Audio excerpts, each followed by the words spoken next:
the medieval period, you have burgage plots, which dictates the amount of land you own, and it's usually a house that fronts onto a road with a garden in the back, and that might be what you're doing here. You've got your yard or your garth to grow your veg in. But they also obviously appear in more elite places, also monasteries, and then there they might be called portulus or pomarium, again, lots of different terms. Herb gardens are another big one, and they would have been everywhere in this period. You can see them today. They're one of the best surviving types of gardens. You can go to cathedrals or monastery remains. There's a fantastic monastery in Switzerland, I think, which has apparently the same veg beds that was there in the medieval period, and they're still using them today. But yeah, these are great. You can go to like estates in the UK, and there might be a physic garden, and that is the place where they would have farmed the medicinal plants specifically. But also you've got your kitchen garden herbs in there as well. Now, this field gardens is something that I've had to put in because it's really tricky. And obviously I don't mean a field here. It's going to be an enclosed space that is used for growing cereals or crops. And it seems separate from these more curtilage-based gardens. And they can appear within town walls and things like that. That's what I mean. It's a bit of an odd one, but bear with me. And lastly, we've got artisanal gardens, and this is your place where you may find evidence for backyard industry, including things like malting kilns, retting pits, maybe beekeeping. But again, it's worth keeping in mind that not everything is going to show up in the archaeological records. So like today, you might go out into your garden, do a bit of DIY, chop some wood, and that's not going to show up. But yeah, that's going to have happened too. And I haven't mentioned animals here, and that's because it's really difficult to tell definitively when an animal is kept in a garden. But just bear in mind, this was going on. You may keep your chickens, your pigs, your goat, whatever, will be in these spaces as well. So they really are multi-purpose, fantastic spaces. And if anyone asks you, what is a medieval garden? You can say, it is a hortus conclusus, and you'll sound really smart. And that just means it's an enclosed garden, and that's what I'm going to come across mainly in my work over the next few years. So it's worth considering what meanings gardens may have had in the medieval mind alongside their physical functionalities. I'm going to do that by talking through the mythologies that we see gardens cropping up in. First of all, I'm going to talk about Garden of Eden, because northwestern Europe was primarily Christian at this point. So it's safe to say that probably everyone would have heard this tale from the Bible. That goes, there's an enclosed, bountiful, blissful garden within which the first humans lived until they were kicked out for eating the wrong apples. But this mythological importance of gardens appears to be deep-rooted and predates the rise of Christianity in the West. We can look across to our Scandinavian neighbours and see the myth of Ithun and her apples. And Ithun is the goddess of springtime in the Norse pantheon, and she takes care of this tree, which bears these apples, which are said to grant the gods immortality. We can nip across the Mediterranean and see the Garden of the Hesperides, which is again an enclosed, secluded garden. It's thought to have been on the northern coast of Morocco, so to get there from mainland Greece, it would be quite secluded. You have to travel quite a way. But here, there's these women, again, tending to these trees, which bear golden apples in this case, and these show up in many myths from the Trojan War to Atalanta. But it's not just a continental phenomenon, you can also see it here in the UK. We can turn to Arthurian legend, and you've got the myth of Avalon, which is, again, this island. You can only reach it by boat, apparently, steeped in mysticism. There's lots of things about immortality and magic surrounding it. And another name for it is Insula Pomorum, which just means Isle of Apple Trees. So in all of these places, you've got these beautiful, bountiful, enclosed gardens that have some link to apple and often some link to a deity or a higher power. And in multiple cases, they're tended to by women. So there's this shared belief that's deep-rooted in our minds that transcends all these different borders, religions, and mythologies, and ideas so important that they've been carried through change and reform, continually adapted, but always remaining present. So this is part of the reason why I think it's so important we should be studying them, and why you should all be studying them too, because there's a traceable philosophical and aesthetic interest in plants and gardens, through which will not only inform us about sustenance going on, so the food that may be produced and consumed in these type of places, but also aspects of science, art, culture, and thought of the communities that built and used these places. Gardens are have an opportunity to provide a personalised, embodied engagement with and control of nature. And this nature doesn't only include other humans, and not just plants and animals, but also the seasons, the elements, the landscapes, the skyscapes. They really are these little windows into nature that we've created. And so the medieval urban garden is really a socio-spatial setting for restoration, fascination, production, consumption, and disposal. And at the end of the day, these gardens take away spaces from the houses. Within a burgage plot, you could have a bigger house if you wanted, but there's clearly a reason you have to have a garden. And of course, that could be utilitarian. You need a place to grow your veg, keep your animals, meet with your mates or anything. But also, there might be a deeper kind of meaning there, whether that's religious, cultural. There's clearly something going on there. So now I'm going to talk a little bit about the current state of garden research, and that is that there's not really very much. This is because open spaces are typically under-theorised in urban archaeology compared to the built elements of the environment. Work that has been done on gardens typically focuses on like monasteries and castles, and anything that's been done on specifically urban gardens tends to be economic in focus, like Chris Dyer's done his work on garden produce in the later medieval period. Catherine Gleason's got this great book on the cultural history of gardens, but that spans all of antiquity and all the way from Europe to Asia. So if you're looking, what I've been looking at for more English focus, you can look at the work of John Harvey and Teresa McLean, who've got these two great books. Read them, they're fantastic. But there's little to span the rift between the social and theoretical aspects and the economic and scientific approaches. Having said that, Karen Dempsey has done some great work, which I'm very excited to talk about because she's amazing. And she's provided this new methodological framework which combines social and feminist archaeological approaches with folklore and literature and more traditional historical studies.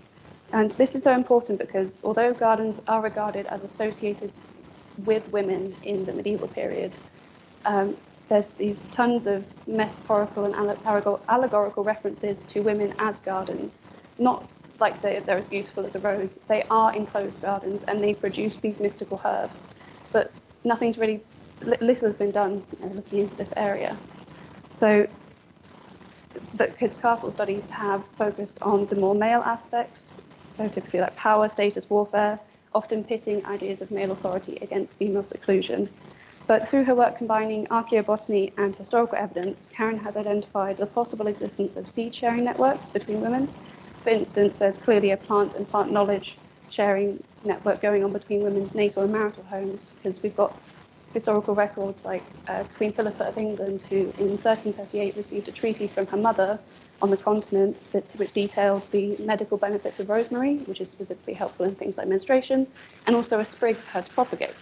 So Queen Philippa had the knowledge, the means, the resources to propagate this sprig and use it for its medicinal purposes.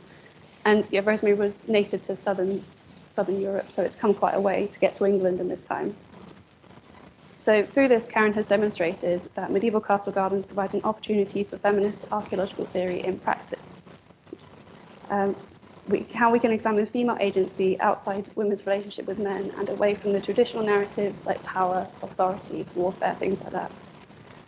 Just quickly, I'd like to take you through a case study from my own PhD. This is the site of Edison Bell Way, which today is a retirement home, but before that it was quite an open urban space, but as long as we can see on the through map studies and things like that.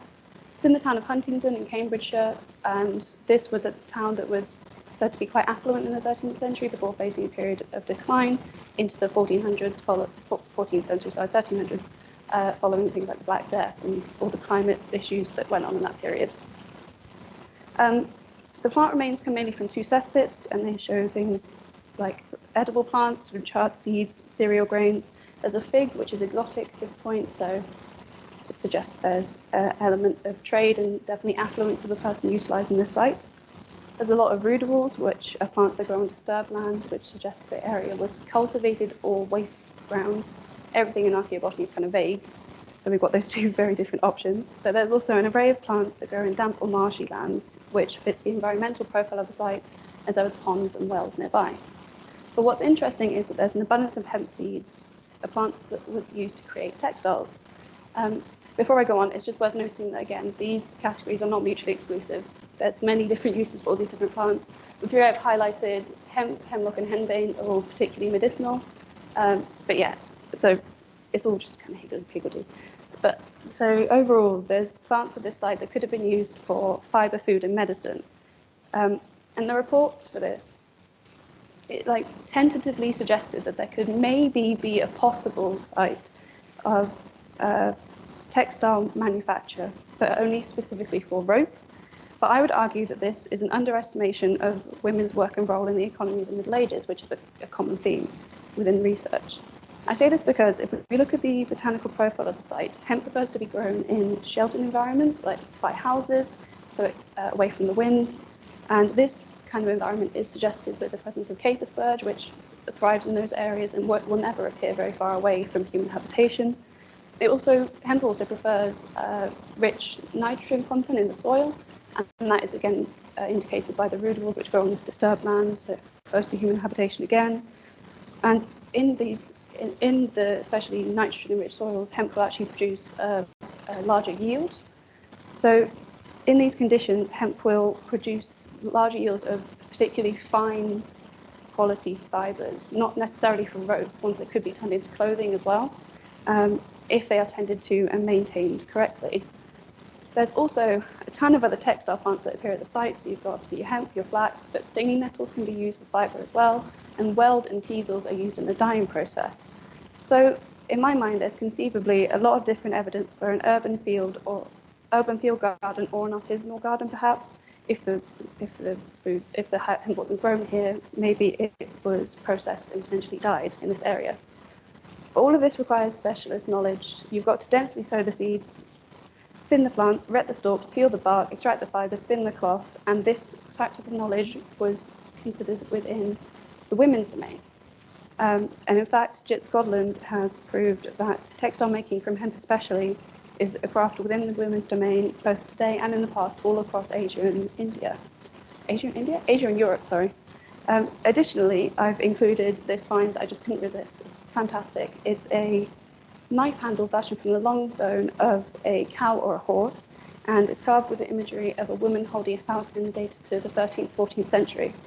And this particular object has links to nobility and courtly art of love, but this specific design is said to invoke an aspect of female control over her lover when you're using the knife.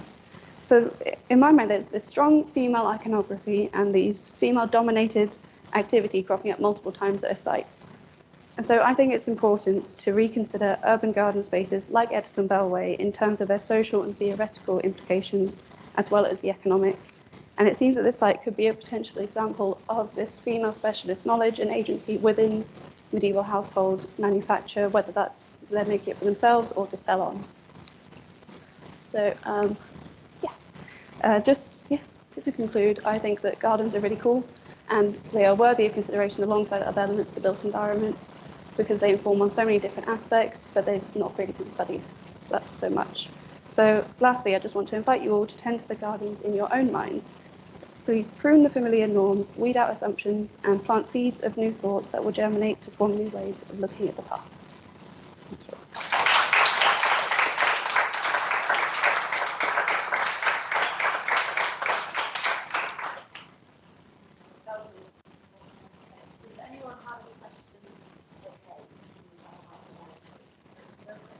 I just want to say I love it. I wish we had talked before. We didn't plan. Very similar. Yeah. I just wanted to feel, because you talked about like animals, and obviously it might be difficult to access what animals were kept in the gardens, but you could consider, for example, animals that would have been in the garden regardless, such as, for example, insects and pollinators. Yeah, and so they would be an important part in like the cyclicality of the plants and growing, just if you wanted to kind of, I don't know, yeah. Yeah. Thank you.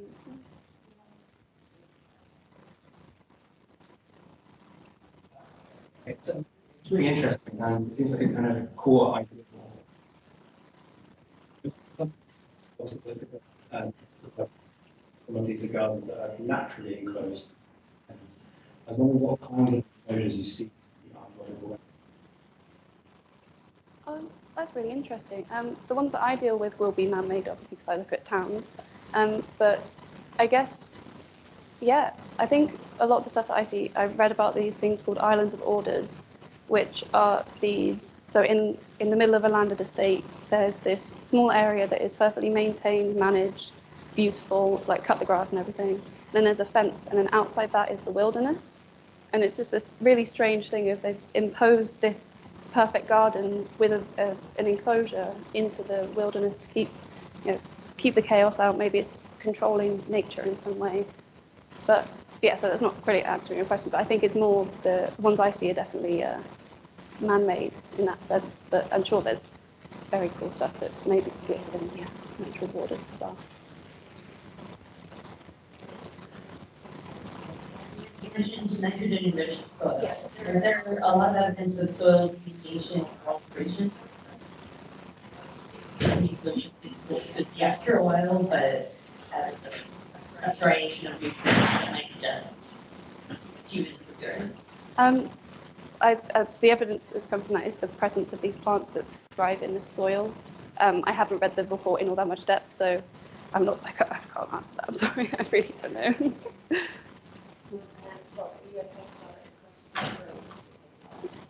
Perfect. So thank you again, Kate, for your. Where is it? So we'll now move on to point 4 of the current soil assessment.